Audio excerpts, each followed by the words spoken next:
Let me cut straight to the crux of it. Bara Town is running out of food. The population's grown, plus all of these additional visitors, from traders to travelling monks, means that my production chains can no longer keep up. And I've put this off for too long now. I need to expand. Welcome to Foundation. I'm Lord Bara. It's quite simple, but this is going to take a little time. I've already selected a new location, and it's going to be at this flat plateau across on the other side of the river. So that was 6 new pieces of territory, which isn't a problem because I make so much gold now. We can practically do whatever we want, within reason. So in this episode, I'm going to do 2 things. First thing I'm going to do is plan out a new settlement town area, and this is going to be dedicated exclusively to farming and producing food. But the planning phase is essential. It's easy to imagine our ancestors being more stupid than we are now. I guarantee they were not. They engaged in lots of planning. Not in the same way that we do now, but that was because their priorities were different. Nevertheless, they absolutely did plan things methodically, and that's what I would like to do now. So I'm going to start by drawing with the pencil tools the area that I want to build in, and I will also divide up those areas into zones. So I will have a farming zone, I will have another small town centre, I will have another residential zone. Much like I did at the very beginning of setting up Bara Town, except this time I've got enough money to be able to do things more broadly. Plus I've unlocked all of the build pieces, so I can really plan this time where I want things to be. So this is a nice, large, flat area. Now, just marking out the boundaries of where the town expansion is going to be. And that central line with the arrow is going to be a road. And I will have little spurs coming off this main road, which is also spurring off the main King's Highway, that lead into farms and resource extraction areas, like the 2 I just circled. There's berries there and also stone. Excuse my handwriting, that says market. And the F stands for farm. In this case, it's going to probably just be wheat farm. And this area here is going to probably be split between some production buildings and a little bit of residential. I tend not to mix the residential with the production buildings, but if I just add 1 or 2 buildings in, it makes it look more cohesive, more joined up. What I'm imagining here, however, is I could call it a town, but it's going to be mostly residential with some production buildings mixed in. And that should be the general layout. But if I'm just thinking ahead a little bit, this pathway here through the trees, which is kind of naturally spawned or naturally occurring. Let me use a wall tool, I'll show you what I mean. Imagine this is a road, it kind of snakes through this naturally occurring or spawning path between the trees, and then here, because of this resource outcrop, I can have a very small or another small settlement popping up there, specifically for mining, but that's for later. Don't worry about that right now.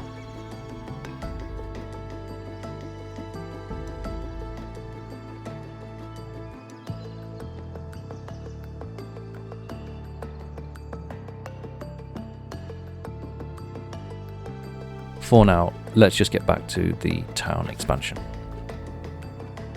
It would be too easy, wouldn't it, to just plop down some farms and some houses and everything would be okay. Unfortunately, that's not how it works in reality, and that's certainly not how it works in Foundation either. The economy in the game is simplified, but it's still an economy and you need to provide things because villagers still have needs. So although this is going to be exclusively a farming settlement, they're still going to need resources. They're still going to need food for themselves and some production, and they're still going to need a market, for example, and they're still going to need some wood. So all of these things, they're going to need water. They're still going to need all of the basics. So when you're setting up a new settlement, you still need to provide those things. If you don't, your production chain will break down, because the villagers that will be living in the houses here, if there's no market nearby, they'll need to walk all the way to the center of town to go and buy goods from the market. That will put pressure on the Baratown market, and it'll also waste huge amounts of their time walking back and forth. Probably by the time they get back, they need to go back again because they're hungry. So don't be fooled into thinking that you can just plop houses and farm down and everything will be okay. You need to provide for that village's needs as close to where they live as possible. So knowing that, I've provided a hunting area and also a wood cutting area. But this is going to be the basic layout. Over on the left there's a question mark. I don't know what to put there. It's kind of like a peninsula just jutting out, a bluff if you like.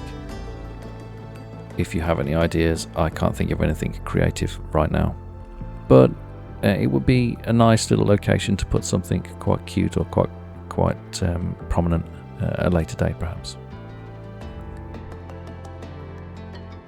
Now that I'm happy with the general layout, I'm going to switch to the wall tool, and I'm doing this so that I can guide the villagers along the paths that I would like. If I don't, they'll just walk all over the place and make a right mess, and I'll be annoyed.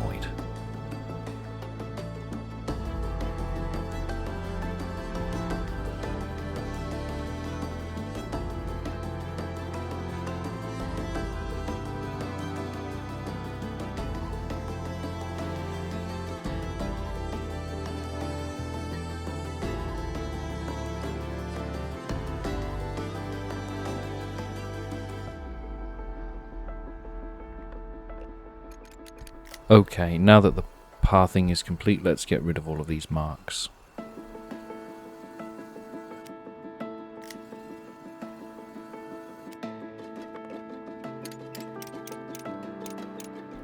Don't forget to paint your resources. It's easily done. Now that I've got an overall shape, I can start placing the monuments down.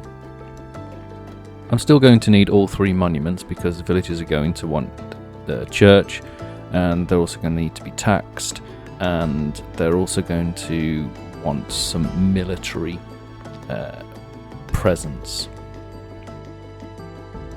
And in fact, I think I'd like to make this settlement a military focused settlement, by which I mean it will be the most prominent structure probably in this area. My thinking around that is because it's a settlement on the periphery of Baratown, it's going to be the forward position for any visitors coming to the town. And if you think strategically for a moment, or if I try anyway, a outpost like this or a settlement like this would have some sort of checkpoint, or at least a gate of some description where visitors would need to pass through in order to get to the centre of town. So I'm going to make this one of the larger structures in this town, and I'll no doubt add to this later on as well as it continues to grow. Bearing that in mind, it doesn't mean that this is going to be a particularly creative masterpiece of a military complex. It's just going to be a few pieces that are required for the military. So it'll be the keep, the barracks, and training ground. In all honesty, there aren't any more pieces for the military at present.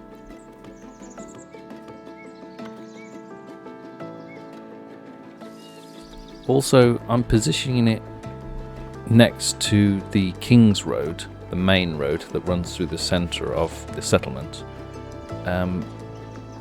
as that's also going to be the most commanding position for a building of this type.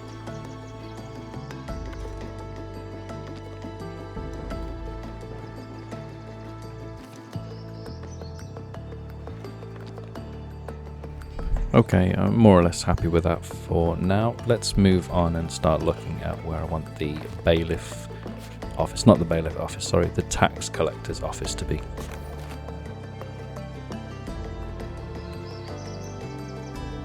I've actually got plenty of points in labour and clergy progression path, and they've completely dominated the kingdom path.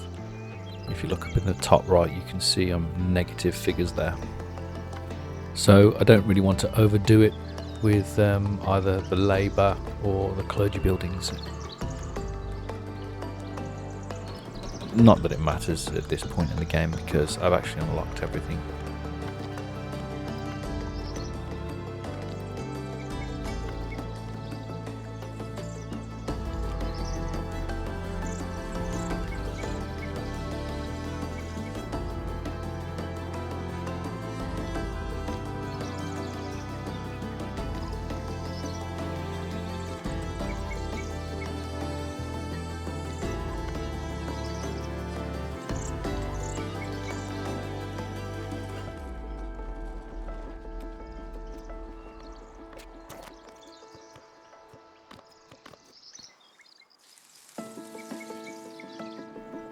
Okay, that will do. Let's move on.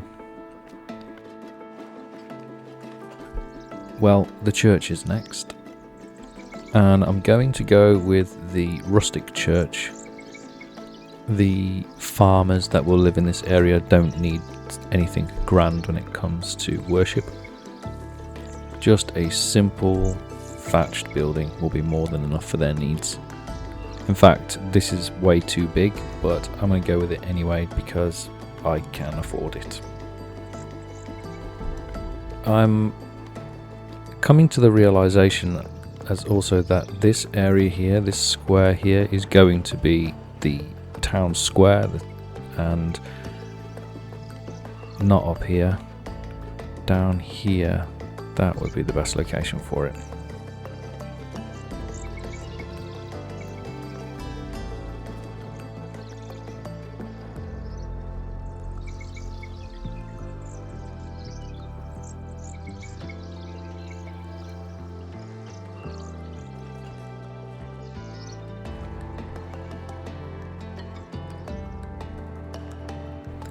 Let's move on to the final piece of the monument puzzle, which is going to be the tavern. As you know, taverns are required to fulfill commoners' and citizens' needs because they require entertainment. Now, I don't expect there to be many commoners living here, but there will be perhaps half a dozen, maybe. So we're definitely going to need a tavern. Although it's only going to be stocked with berry brew. Simple pleasures for simple folk.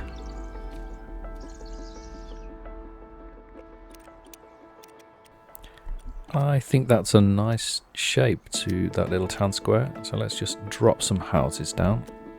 Oh, not there actually. One thing I have forgotten. I don't often think about the market as a monument piece, but it's described as a monument piece. And if you want to have a functioning market, you need both a granary and a warehouse. Ideally, they're very close by to where the market's going to be. So if the market ends up being in this town square between the church and the tavern and the keep, which it will be, I can drop the warehouse and the granary just on the other side here. A nice location, actually. I like to have the warehouse and the granaries as close to the King's Road as I can, if possible. That's not a hard and fast rule for me, but I aspire to it. The main thing is that the granary and the warehouse are close by the market, so that the market tenders don't have far to travel when they need to go and get restock, resupply.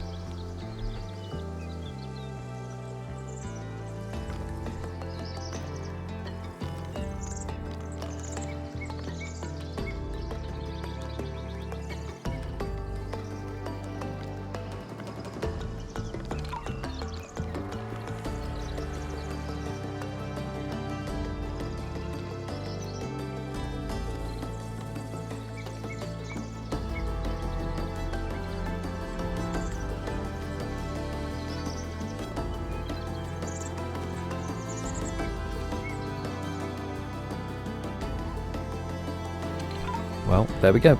That's the setup. Just need to start building it all now, but I'll just stop there for now.